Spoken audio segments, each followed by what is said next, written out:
There's other stars, of course, that are evacuating, but yo, this is a bad week for the Carters, and it looks like things might get a little bit worse because people are picking through Alex Sparrow's story and things don't seem to be adding up.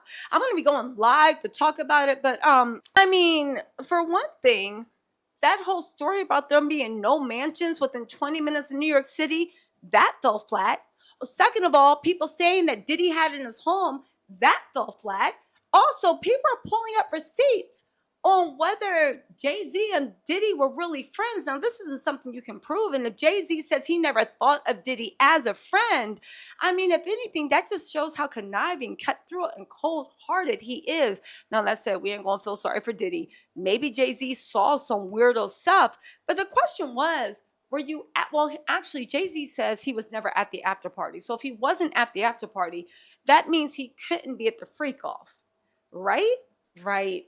Anyway, y'all, listen, they are having a 2 weeks of hell.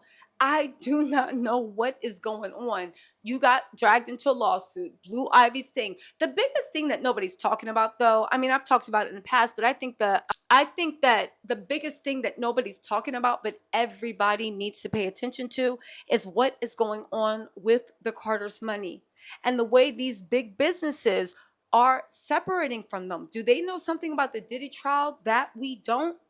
Do they? I'm just wondering.